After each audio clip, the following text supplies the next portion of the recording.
First things first, Trixie.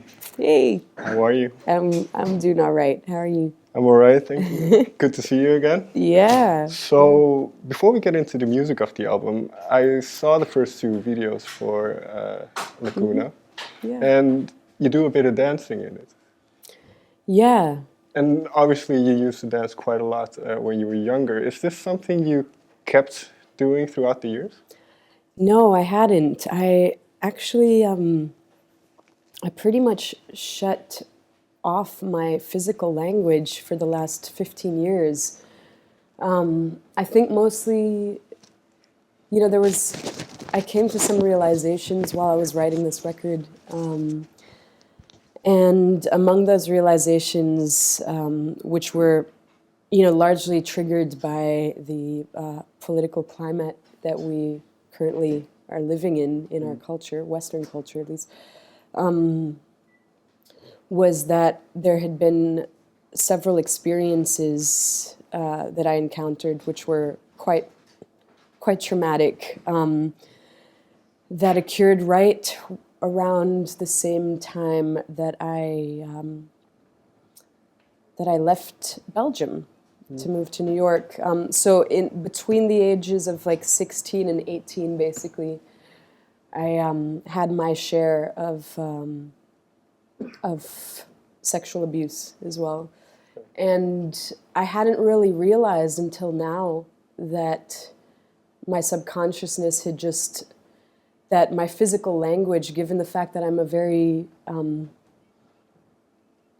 I also experience a lot of sexual energy in my creative process, and so I tend to really, I've always had a pretty kind of distinct sensuality within me, but that my subconsciousness had kind of just blocked that from my musical language because it felt like a threat.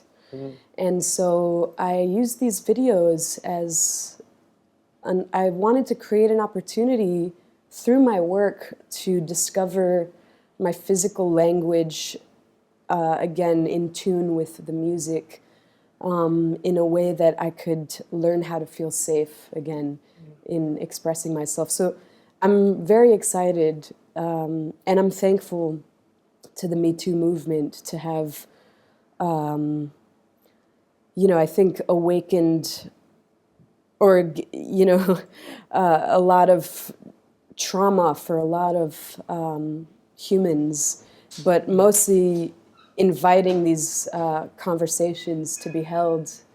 And I'm also just very thankful that I have this vehicle of expression to both, communicate with my own dialogues and heal my own, heal my old wounds and put them away, but also to be able to share that, with whoever's willing to share in the experience. So, yeah. So before we go on, I just want to mention, if you don't prefer not to talk about this stuff, then just let me know. But what was it like then, getting back into dancing and then kind of having that rekindled? It was really funny when I gave birth. This is a very personal thing, obviously, but when I gave birth to my daughter, there was a very my godmother was in the room, and it was a wonderful process, actually, and I couldn't help but notice that the whole birthing was literally a dance. I was just tapping into this most primal instinct of my body, and I couldn't help myself, but I was literally like dancing as I gave birth. Very abstract probably, but like squatting and no, but then shortly after, I got contacted by this choreographer named Wim van de Kabus, and his company is called Ultima Vez. And originally it was to write the music for his for a new production and perform in the film of it. And as I was there, it was the first time that I was in a space with professional, like very highly, skilled, but also tremendously talented pro dancers, basically. And being able to play music while watching them, and being in this space, I just felt such a reconnection to my own essence again, that I always felt, to me, like dance is so musical, and I think also my first instrument that I really learned to express myself on were the drums. And there's so much rhythm, to me, dancers are some of the best drummers in many ways, because of how so much of the movement that happens between beats, that's where the rhythm really is interesting, and so when I look at dancers, I hear so much music, and vice versa. I've also noticed a lot with myself when I really can get to a place of kind of transcendence with music, that my body just can't help but like I need to flow through it on a physical aspect as well. And it felt like the last 10 years, it felt very unfortunate that I didn't feel safe enough to allow my body to flow with the same musical language as just what I was, as how my head was kind of experiencing the music. But this deep instinct has always been there, and it's just recently that I've realized, like, I can no longer separate these two. This is the core of my expression, is rhythm and movement, really. And when you think of melody in music, it's all movement, It's this dialogue between rhythm and movement. So yeah. Is the same true then for when you engage in the creative aspect of writing a song or creating a song? Is the same sort of energy, or? Yeah, I mean, not all the time, it's like, it is, like I say,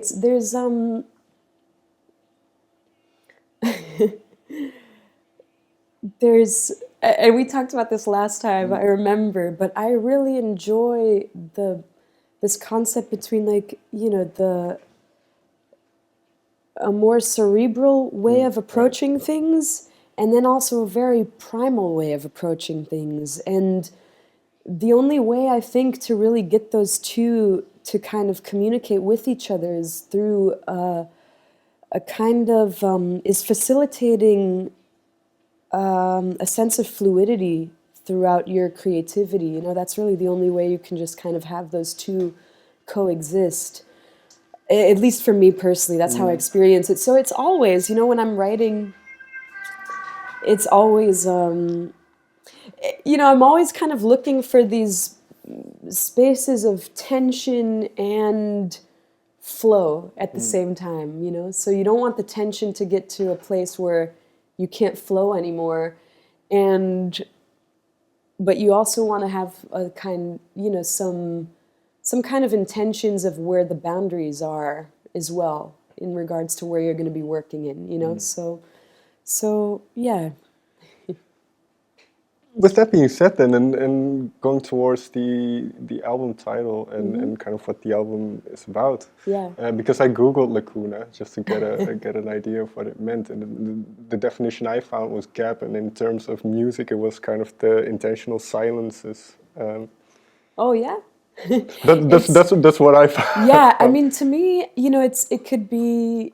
I kind of, for me, it was more from, I guess, kind of like a literary perspective, but really the whole album is largely, conceptually speaking, it was mostly just the space in between of everything, right. And this has been a concept that I've been really, really fascinated by, I think, for most of my life, is like, when you look at these extremes of polarizing elements, and I think they're everywhere.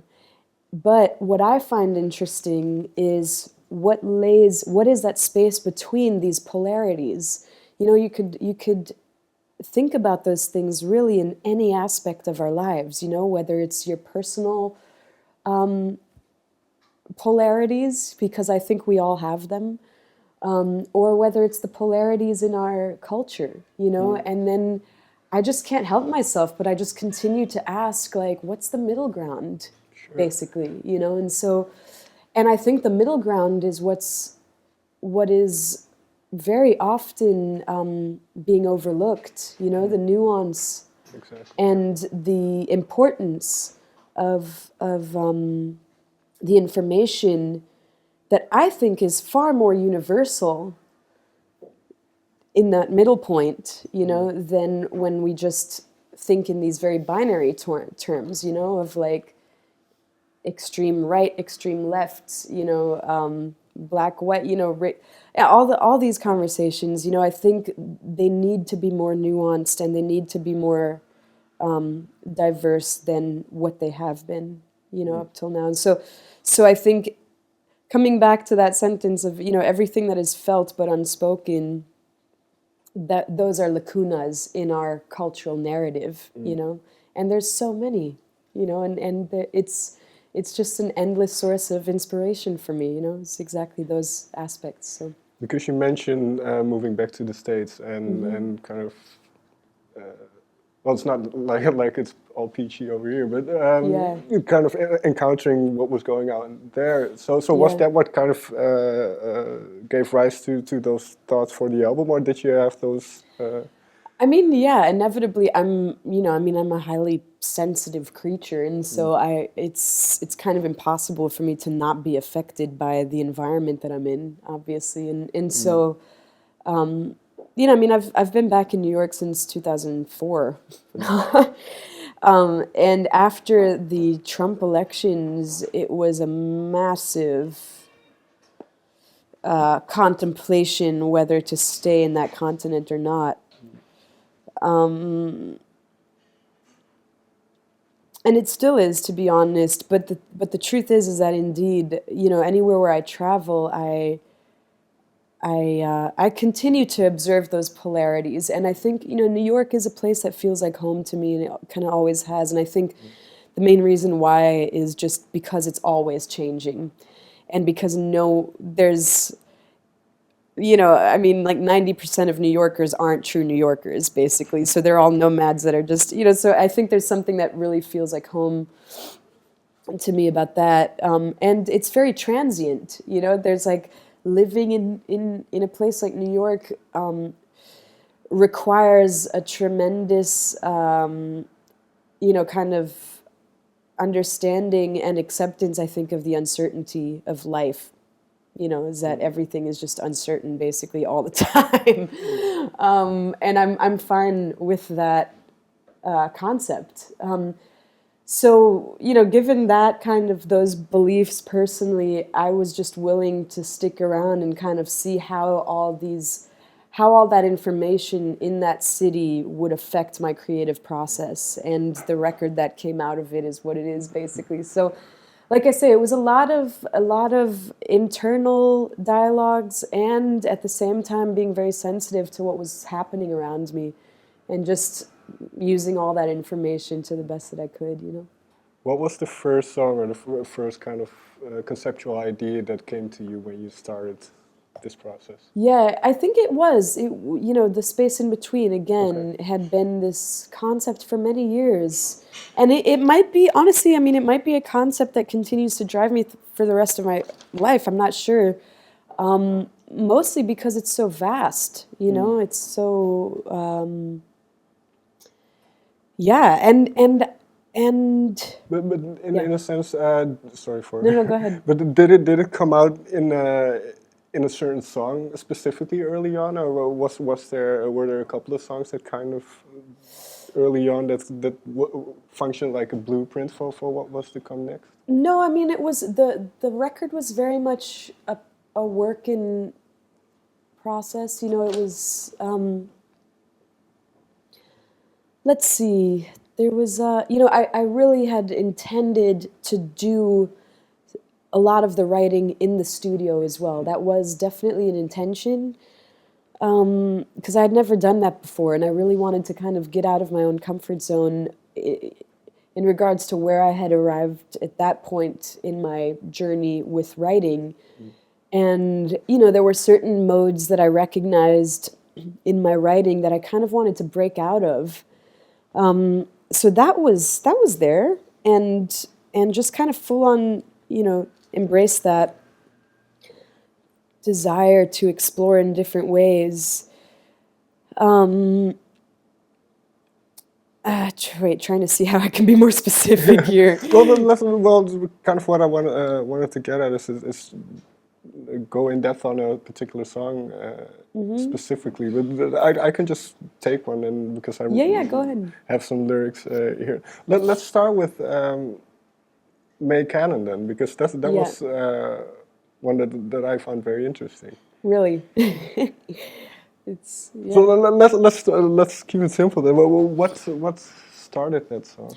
Well, that one in specific was actually largely written before going into the studio. So that one was kind of, and in all honesty, I had been commissioned for something for like this like World War. It was this thing. It was I was commissioned for this project that specifically wanted to highlight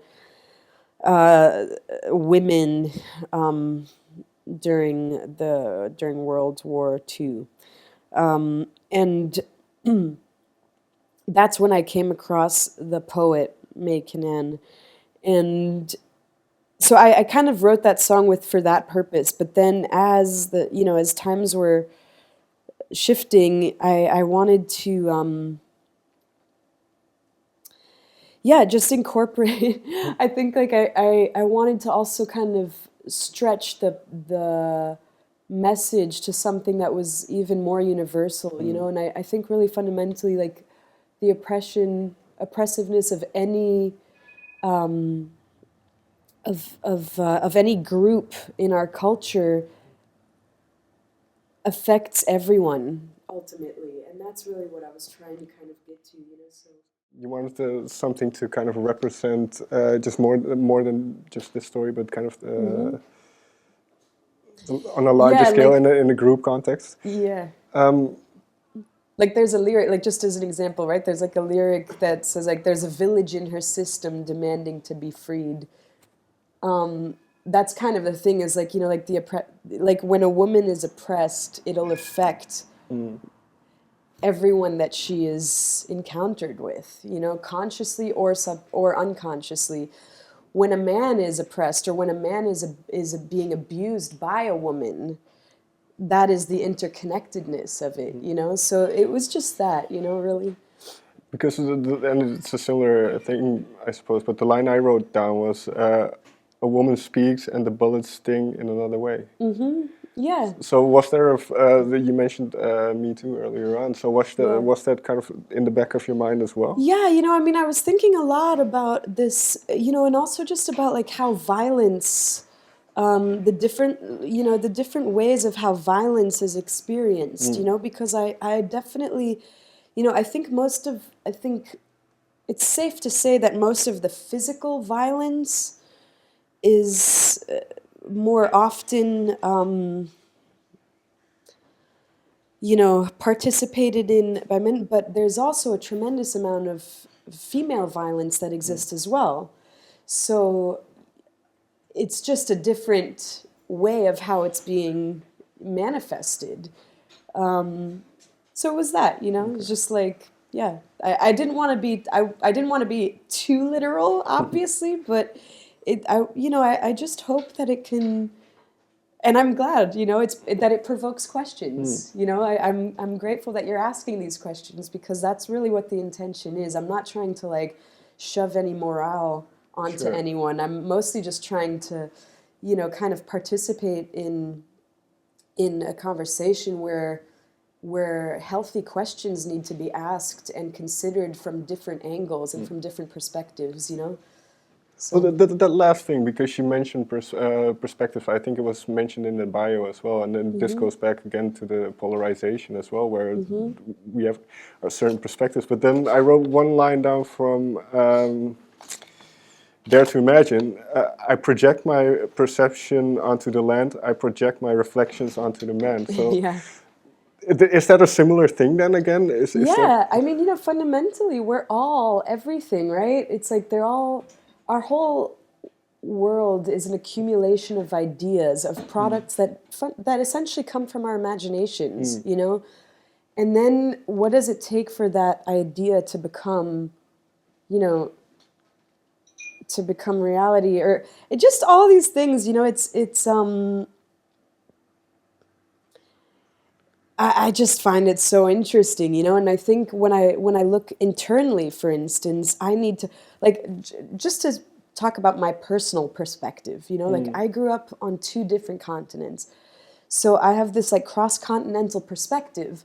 I, as a kid, always had a very hard time, for instance, I couldn't relate easily to people that were born and raised in the same place their whole lives, for the mere reality that was just a perspective that I didn't have.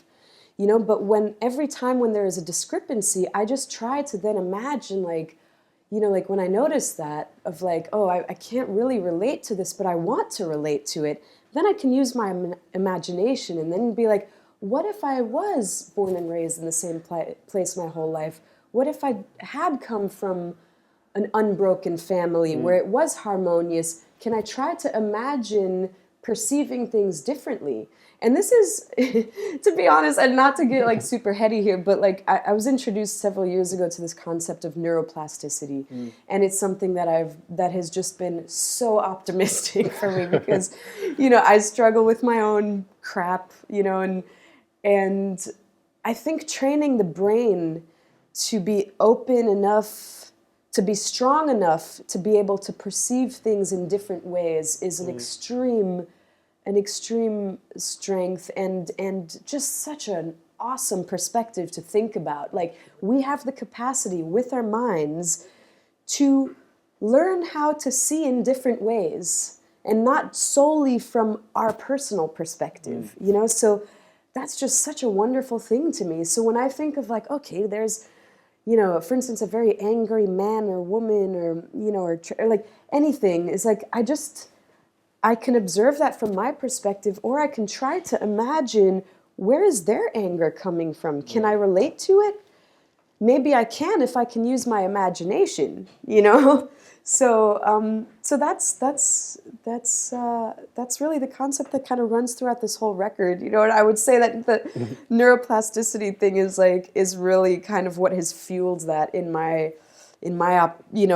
like trying to strengthen the wires of my system or rewire them, like, because that too is like, like with trauma healing and stuff, it's like, it's the belief that you don't have to be fucked for life. If you've experienced certain things, you can learn how to rewire your brain and experience things in a different way than the past has perhaps tainted your perspective. But that requires an open mind and the willingness to evolve and to be able to expand beyond your own personal perspectives, So that's just what it's all. It's a difficult thing to do, I suppose, but it's very admirable. I mean, I just find it really exciting, Like I just I get off on challenges and I guess, and that's probably a thing, right? Like, because I think my whole, I haven't necessarily had an easy whatever life until now, but so I'm perhaps conditioned in that sense to not take the easy route of life, is because that's what I recognize or whatever. But I also find it extremely comforting to me, like when I just get like, I can just witness my own like optimism and excitement when I think about possibility, it's like, that's just where I get super amped up,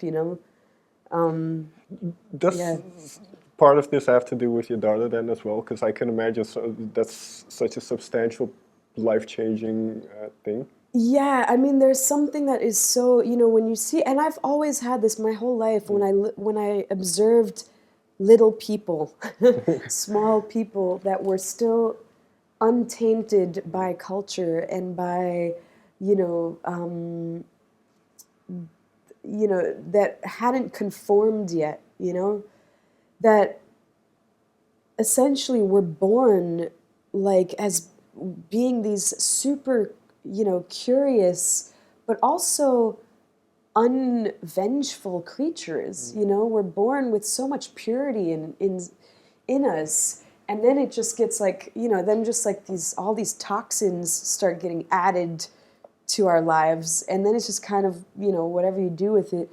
So I've always had that, even since before becoming a mother. But of course, I think it's amplified the desire to aspire to becoming the best version of myself that I possibly can. Of course, that's just inevitable. And I hope to just, to be able to give her the best example of, being a woman who can, a human being who can design a life in the most wholesome way possible. And that it doesn't need to be a choice between these binary questions of, but that we can choose for ourselves to actually have a more wholesome idea of our identities as well. And that's something that really has, that since becoming a mother, I have felt this necessity to embrace my diversity more than ever. I think before becoming a mother, I felt really prisoned by the outside world's judgments or perhaps inability to recognize my own diversity. But at the same time, I've understood that I need to recognize it myself. I need to accept it myself first before I can even expect anyone else to recognize it. And I was definitely struggling with that because I've had so many forms of expression that have felt so natural to me. It's like with music, again, rhythm, melody, harmony, movement, but also visions, and just like kind of from an architectural perspective, like designing things, and I get really excited just making shit, It's just, I just want to express myself and make shit, Finally then, because sonically the album is somewhat different than what most people will be used to from you. So with what we talked about so far, how did that manifest itself in the sounds that came out? Because I wrote, at times it felt almost dystopian and futuristic, and cool. And this is just my perception again. So, but how much of that was trying to set a mood or trying to set a in many ways, I feel like this record is kind of it's kind of a homecoming in many ways to my 14-year-old self. Which was like the first thing that I mentioned to a girlfriend when I was trying to describe her what this record was, because I generally don't, it's quite a solitary process for me when I'm writing and creating new work, except from the exchanges with the collaborators that I choose to work with at the time. But like I generally don't share it until, with friends or family or whatever. And that was the first thing that came out of my mouth when it was done, and I tried to describe it to like one of my best friends, was like, I feel like it's just the record that I made for my 14-year-old self. And she was kind of touched by that. She was like, that's really... And I was like, yeah, it's just the truth. It's been kind of this vision that I've been trying to express since then. And that was the time that I was dancing a lot and performing a lot, and I was working for a lot of different directors at the time, but also I was also really invested in this kind of hardcore electronic subculture and was DJing as well. And so that's when I started accumulating a lot of my own influences outside from the music that I was kind of educated by through my family. Sure. And so I always just dreamed, again, that's when this fascination of these polarities really started for me, was I loved, for instance, making mixtapes with like, vintage field recordings that were just super organic sounding, aside, like right next to like a Square Pusher record or something. You know, like I loved that dynamic and kind of what that did to my brain, I guess, or whatever, you know, and I got really excited by that. And then that's just when I that's when I started conceiving these ideas of like, that's what my voice needs to be. It needs to be a language that can communicate these polarizing aspects of kind of, on one end, like very earthy sounds and tones, and coming from a kind of a more of a spirited place versus the more kind of cerebral place. Right. So, you know, so yeah. All right. Trixie, thank you very much for your time. Thanks. So I kept it short. Tried to. I was getting too like, whoa. That was excellent. Whoa, whoa. This is great.